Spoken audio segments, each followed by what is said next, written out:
Here in the United States, we have an oligopoly of health insurance companies. Sometimes it's called BUCA for Blue Shield, United, Cigna, and Aetna. And most people know that United is the biggest one there, but um, Cigna is in the news this week for a class action lawsuit that had an update.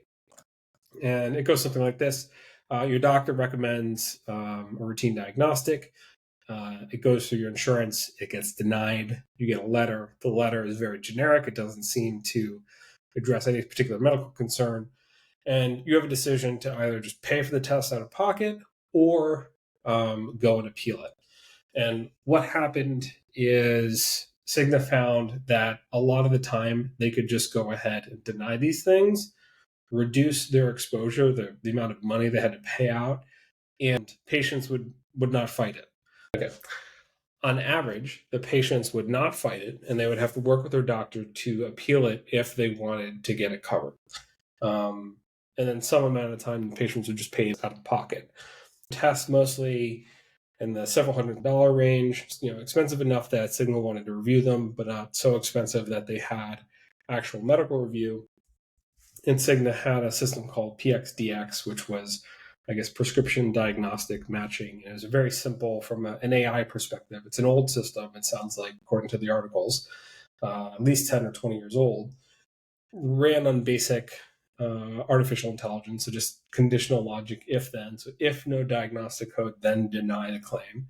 And there were doctors, medical, tens of thousands of these, are denying tens of thousands of claims per week. July 25th, the class action was filed in California. So there's a large plaintiffs class, but they specified the two plaintiffs who brought the case, and then they opened the class up. But this lawsuit, it's not like if you're thinking health law right now, this is not the lawsuit's about. It's a contractual suit. So there's three claims in this lawsuit, and they have to do with one, breach of implied covenant of good faith and fair dealing. That's like the primary one. And then second is a violation of California's unfair competition law. And then the third is intentional interference with contractual relations. And fourth, fourth, unjust enrichment. 3 and 4 kind of go like piggyback off each other. So like the unjust enrichment, which the last claim I mentioned, would be the way that would happen here is the unjust enrichment would be the money that Cigna is making by one. So just to back up a little bit in the fact scenario, I think it was interesting that they have a kind of a threshold for the dollar amount of claims they pay. So they're very cheap claims. They just pay automatically because I believe it said in the lawsuit that it's cheaper to just pay those claims and to pay someone or some internal process to review them. So the unjust enrichment would be where those more expensive claims, they were going to, that's after a certain threshold, they're just automatically denying them. And they found that like most of the time, people are not going to go through the effort of appealing those claims. So they'll just pay those claims. And then the ones that, if you do appeal a claim in an insurance company, if you're ever familiar with this, unfortunately, it's such a pain. It's a real hassle to appeal a decision with an insurance company because all the different parties you have to talk to, coordinate different things, and make it difficult on purpose. So unjust enrichment would be the money they make from not having to pay out those claims, and also those expensive claims. And in addition, the money they make by people just paying them out of pocket. So it's kind of like a weird bi-directional approach there for the unjust enrichment part. And then the good faith and the breach of contract of acting in good faith and fair dealing is their actual bad faith conduct in doing so. So the conduct they undertook by means of which resulted in them like refusing to pay for these claims for the PXDX program was a bad faith act on their part, and that's the first claim. So the claims are kind of in order built up to like how they ultimately obtained unjust enrichment. So this the other plaintiff in the suit, a woman named Suzanne, underwent ultrasound ordered by her doctor because she was concerned about ovarian cancer, and the ultrasound found a cyst in her ovary, and Cigna denied the claim for the ultrasound and the follow-up procedure, saying that neither were medically necessary and leaving her on the hook for $723 for the 2 ultrasounds. So, yeah, I don't know. So I guess reframing this is a lot of the national debate around health insurance in the United States is very tense, and it has a lot to do with healthcare primarily just being extremely expensive, and then insurance companies in the middle attempting to manage risk and then finding more efficient ways to do this. So ProPublica in May had an extensive write-up on this, which was very good. So if you're interested in this topic, definitely read that as source material. And in there, Cigna defends themselves by saying we would have to add a lot of costs. We would have to charge ultimately your employer, which ultimately charges you as an employee paying into the health insurance system. We would have to charge a lot more by having a lot more doctors to review this stuff for things we know shouldn't be approved. And they also justified the AI, the algorithm, as saying we shouldn't even call it AI. It's really just like a simple one or two step algorithm to make these decisions. And they defended it by saying a lot of times the rejections are based on key demographic information like race, gender, age, location being missing from the claim. And this does not apply to, this is a little bit different than claims, higher dollar amount claims. So everything cited in this class action lawsuit are things that come in at several $100s. And I think this is also, to kind of better wrap your head around healthcare. Part of why it's so stressful is somewhere there's a physician or a nurse in that physician's office or a biller in the physician's office or hospital fighting on the other side of this. So the claim goes up to Cigna, it gets automatically rejected, it comes back down, the biller tries to send it back, and there's this sort of volley back and forth. And there's a game theory to that. So Cigna is denying the claim because they don't think anybody's going to fight it enough. Cigna believes that either the person in the biller's office, the physician's office, the biller, or the patient are not going to take the time to fight it. And a lot of times they're correct. But what's happening in that span of time is confusion, right? So there's an information asymmetry problem here, or kind of like a power struggle here, where Cigna knows that there's 1.1 million physicians in the United States. Those physicians representing all the patients in the United States have no idea what's happening inside of Cigna. So when they deny these claims, they're essentially stealing time from you or your doctor and saying, will these people give up their time in order to fight us on this claim? And it's worked. I think that's the other thing is people have had bad experiences with this for years, but it's also not been challenged for 2 decades, it sounds like, from the ProPublica article. And moving forward, there's a lot of people attempting to apply artificial intelligence to this stuff. So the basic thing that hopefully does work is AI checking completeness or learning what the criteria are for something like PXDX or whatever the other algorithms are.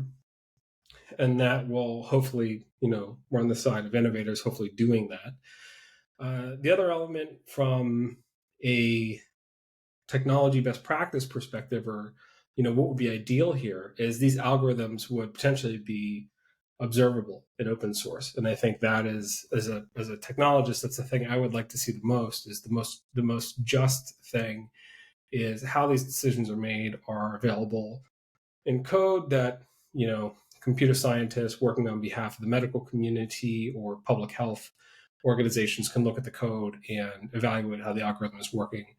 If you're familiar with Twitter open source their algorithm for how tweets get promoted.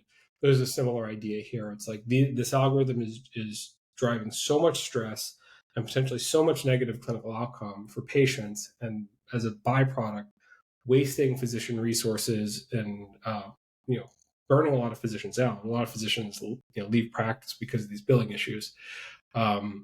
We as a society deserve to know how these algorithms work, and I think that's That's my stance. I think that's the standard care stance.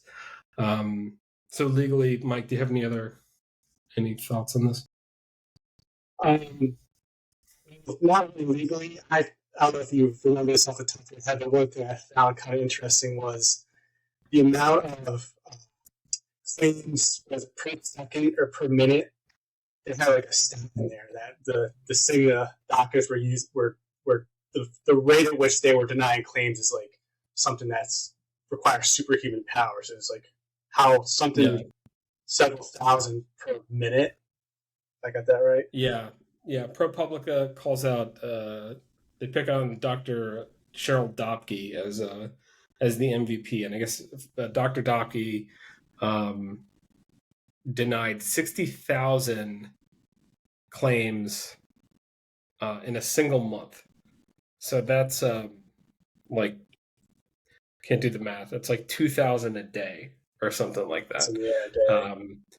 And a lot of these just show up as a list, and then the doctor and the decision is already made by the algorithm. The doctor just kind of does, like deleting email. They do select all, hit OK, and then a letter gets sent out as if, and this is the part that is it's common in our modern society, but it feels a little shady because it's inauthentic. But the letter arrives and it looks like it was written by a physician, and that's the implication. But in fact, it was just the physician clicking on a button, and then in this case, without even opening the file. Do you think anything will change about this? Do you think the plaintiffs will win the class action?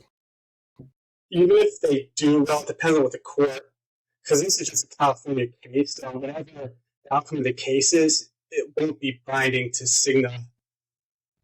Really, like nationally speaking, the only way this would like fundamentally change would be not even so much at the federal level with making actual legislation.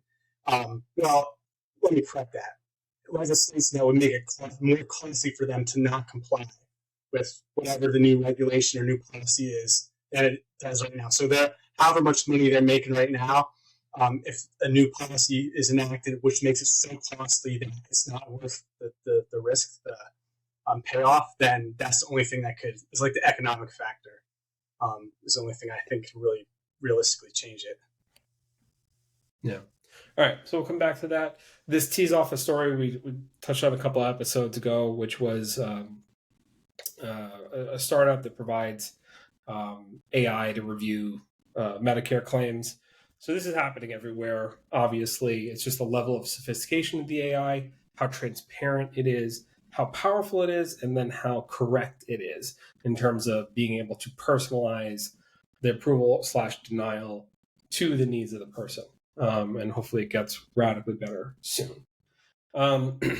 This next story, if anybody is familiar with Wendy Williams, as Mike and I talk about, we're both originally from Philadelphia. Wendy Williams was a radio host on a hip-hop and R&B station in the late 90s out of Philly, and then she kind of moved up the ranks to New York, and then eventually, I think for the past decade or so, she's had a daytime talk show, but she left a little while ago due to medical issues, and she has something called Graves', which is related to hyperthyroidism, and some of this stuff falls into hard to treat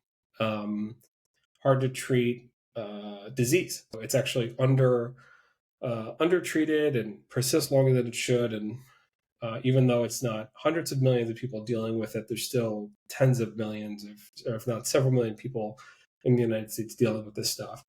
And there's some good news.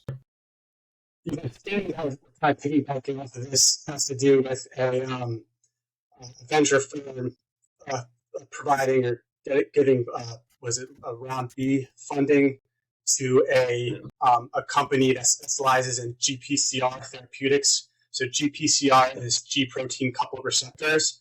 So this is like big in cell signaling. They're, I believe, like the most abundant type of signaling molecule cascade in the human body are GPCRs generally. There are some subsets of GPCRs. Some are inhibitory or stimulatory, depending on like what outcome you're trying to achieve. But for these metabolic disorders, it has to do with like and biologically speaking, we need to be in equilibrium. And our metabolic, so that means our metabolic process has to be in equilibrium. So a metabolic disorder, for example, Graves' disease, is a result of hyperthyroidism. So the metabolic process involved with the thyroid gland, thyroid stimulating hormone, and all the other hormones involved with that signaling cascade are off balance. So by targeting the specific receptors involved in the signaling cascade, you're able to get really precise on-target effects. So here we're looking at GPCRs, and these are very specific to the specific metabolic process that's being addressed. So here, there's a few general types of, like I was mentioning earlier, GPCRs, G protein coupled receptor categories. So two categories you could say are either like, so one is like stimulatory, and then, so that would be like G subscript S, and then G subscript Q is also, at the end of the day, has a overall stimulatory effect. So generally the way those work is a GPCR, the receptor is like a 7-part transmembrane protein. There's a receptor outside the membrane, and then inside the cell membrane on the part of the receptor, there's this 3-part, 3-protein little molecule on there. And there's a G protein on there. So the first type, like a stimulating G protein, is a molecule. So whatever the company is making that targets this receptor would be, it's called a ligand. It goes on the receptor. And then, so for the G alpha stimulating type receptor, once that receptor is stimulated, the G protein would dissociate from the inner membrane part of the receptor and activate adenylyl cyclase, and then that would in turn activate a second messenger called cyclic AMP, and then cyclic AMP would activate PKA, phosphokinase A, which then, so that's a molecule that could go and affect transcription in the nucleus. So one way to have a downstream desired effect that you want to try to achieve, so say increasing or say decreasing the amount of calcium in the blood ions, you could go into the membrane and affect the actual transcription of DNA. So you could have a molecule goes in there and says, hey, stop transcribing DNA that encodes for a certain process to produce calcium ions in the blood. So PK, this would have that effect on the cell nucleus, and then it would inhibit or try to cause a decrease in its transcription of whatever gene it's targeting that would produce calcium. You can also have a GQ type system where the membrane, you have a ligand that activates the membrane receptor. The GQ protein dissociates and then activates PLC, phospholipase C, and then IP3 and DAG, acetylglycerol, dissociate, and IP3 directly it acts on the sarcoplastic reticulum, which directly results in a release of calcium ions into the cell. And then DAG could then go downstream further, activate PKC, which would then travel, diffuse through the cell membrane, and cause an increase, cause the DNA to increase in its transcription of whatever gene is producing an increase of calcium in the blood. So that's another way. The other way it could get in there, like I mentioned earlier. So it gets kind of really specific. But the thing about GPCRs is that they're very targeted, very precise. And if you know the receptor and the signaling cascade that you want to target, and you're able to like mitigate, like there could be a large cascade, but you want to be you could be as precise as you possibly can based on the research that you have on that signaling pathway, which is pretty nice about them. So if you kind of contrast this might kind of seem a little juvenile, but if you contrast it to like gene therapy, like very expensive but very risky, because there's a lot of what's called off-target effects, which could be devastating. So it's very tightly regulated, very expensive. And there's a lot of, like, if you're thinking about the approval process, like a lot of steps have to be approved by the FDA. And that's, so just to contrast off that. And fun fact, right? I know we talked about Ozempic in a previous episode. That's another GLP-1 receptor. That's a glucagon-like receptor. That's also a GPCR. So you see a lot of these drugs coming out these days that are acting on GPCRs. Yeah, and just to recap it, the company is Septerna, and they raised $150 million Series B, which for biotech is kind of normal. For software, that'd be a huge Series B. They're based out of San Francisco, and as their website, they actually have a beautiful website. It's kind of an atypical format for a company website, but it goes into the science in a way that I think is actually pretty cool. So shout out to the marketing team for being that forward with the details. But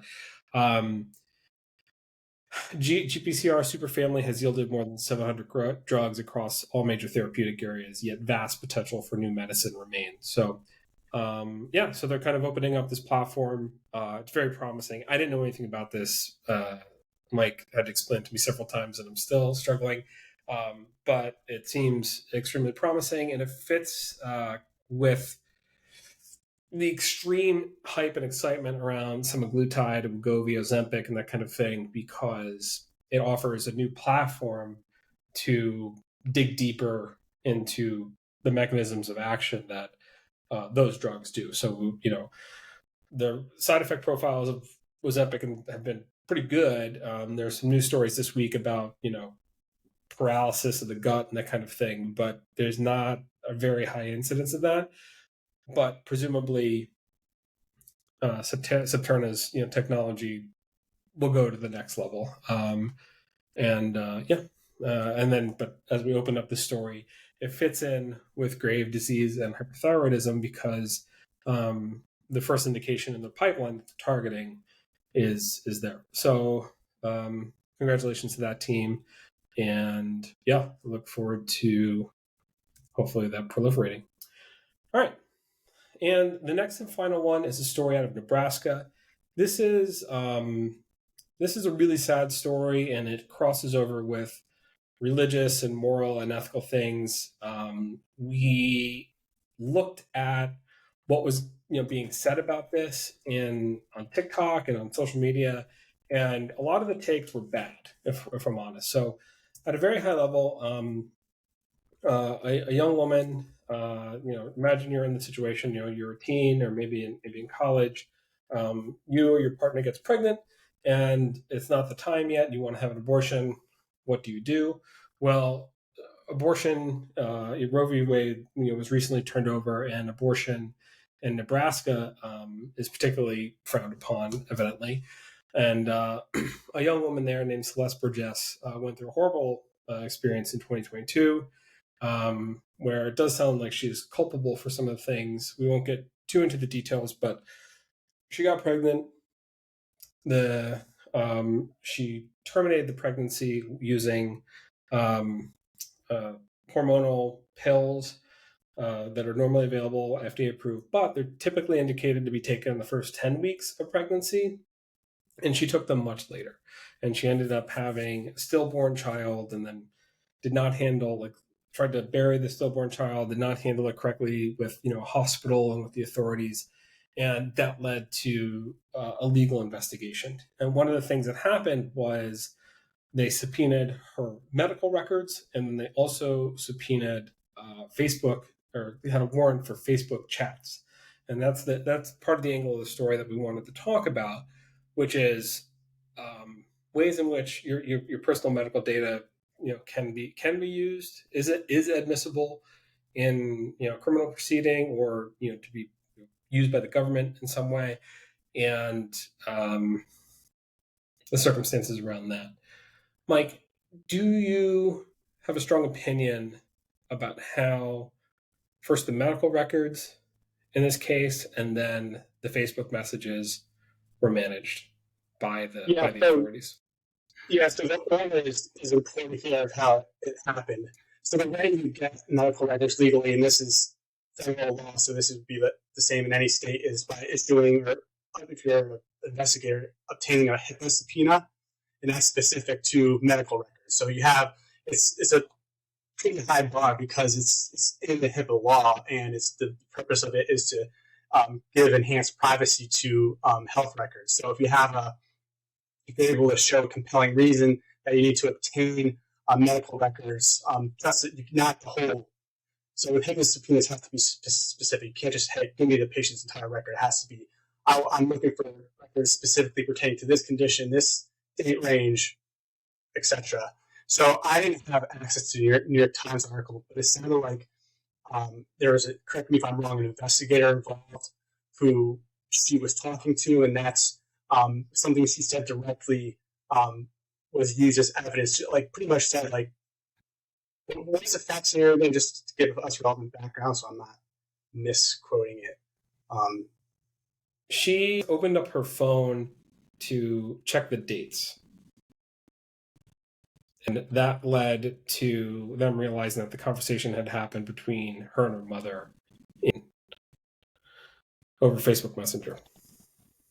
So that's a fact. The reason they got the subpoena, that's how they were able to narrow it down. So that was a subpoena they used. They saw the records relevant to the pregnancy or whatever to figure out when it was. Like that would be the important information that they were relevant to the case that they would get through the HIPAA subpoena. And then that led to the next series of events. So this didn't happen in a different order, and it didn't happen at the same time. Then they got a warrant for private Facebook messages on the Facebook Messenger, because that's where they got the evidence. Not the evidence. That's where they were drawn by the facts. They were drawn to realize that that's where the evidence would exist of a crime, would be the discussions that occurred on Facebook Messenger based on the information that they received from the HIPAA subpoena and any other background information which led up to that. So it's specific course of events to reach this conclusion. Right.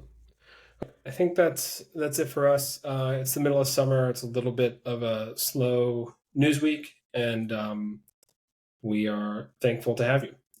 So talk to you later. Bye.